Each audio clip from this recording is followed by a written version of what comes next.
Some trips don't start with alarm clocks or early light. Ours began in the stillness of an Alaskan afternoon, down at the harbor in Seward, where the boats sway lazily and the wind smells like salt and cedar. Zach's boat was already rocking in its slip, waiting like it knew what was coming.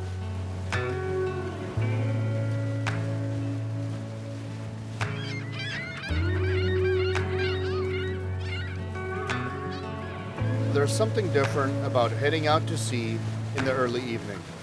The light is a little warmer, the shadows a little longer, and the rush to get anywhere is gone. We loaded our gear, iced the coolers, and let the hum of the motor guide us out of the harbor and into something much bigger.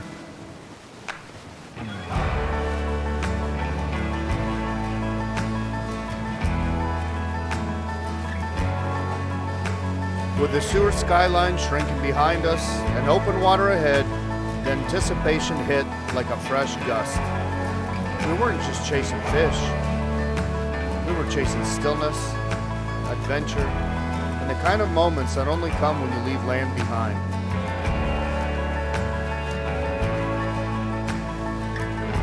Out past Resurrection Bay, the coastline faded into the rear view. Out here, the water gets deeper, the fish get bigger, and time starts to stretch in all directions.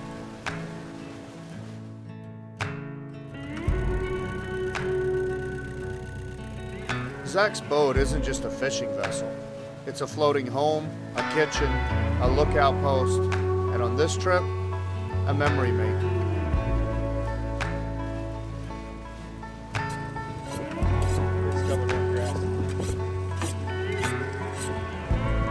The first catch, a large lingcod, was a tough fighter, but eventually ended up on the cutting board. Lingcods are some of the tastiest fish that you can catch.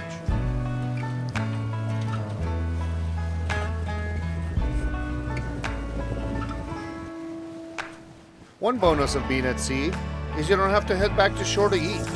Zach filleted the catch right there on the deck, a dance of blade and instinct. The meat was white, clean, and perfect. Quick sear on the grill, a splash of lemon, and suddenly, dinner was a masterpiece, served on a paper plate under the Alaskan sky.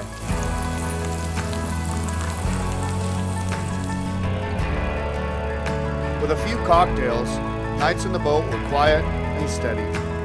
The sway of the tide, the hum of the ocean, and the feeling of being far, far from any road or streetlight.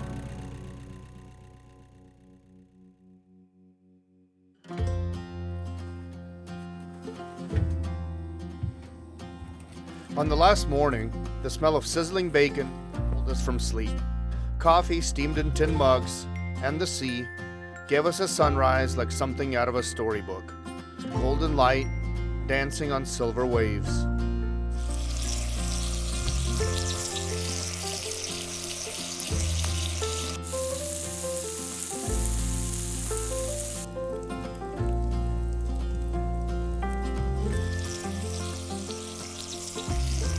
We all pitched in to make a delicious breakfast.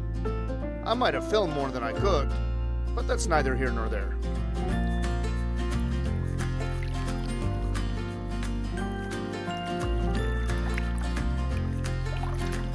We took a few moments to enjoy it all, have a fresh cup of coffee, and greet some unexpected visitors.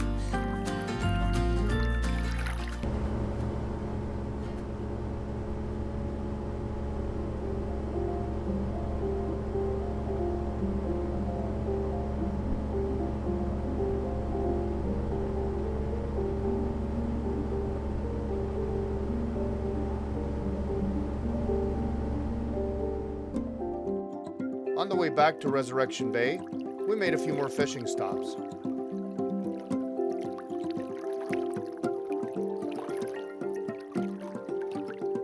The bait was set, and the lines were cast into the depth. Unfortunately, the first thing we pulled out was a skate.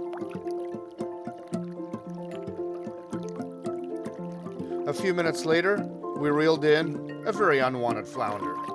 Where were the halibut?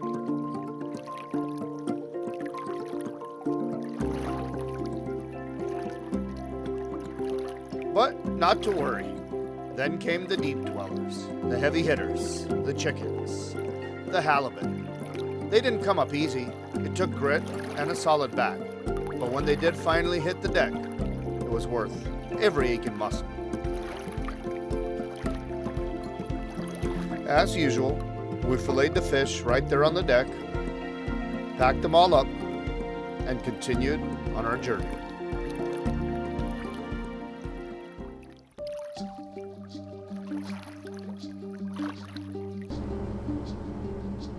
Then, the ocean gave us one last gift.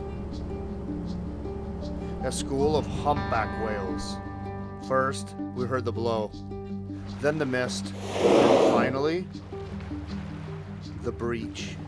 Giants soaring from the sea like living mountains. It's something you don't forget. Not in a year, not in a lifetime.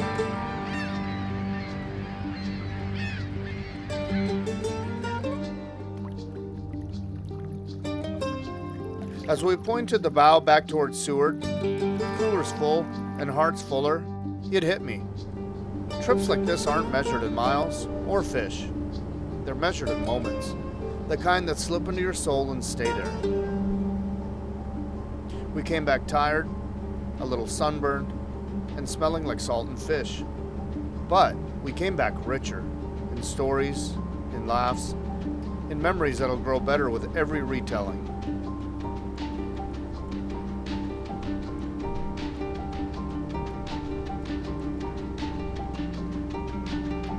Alaska doesn't give up its treasures easily, but if you're lucky, if you've got the right boat, the right crew, and a few days to lose, it just might let you borrow a piece of its magic.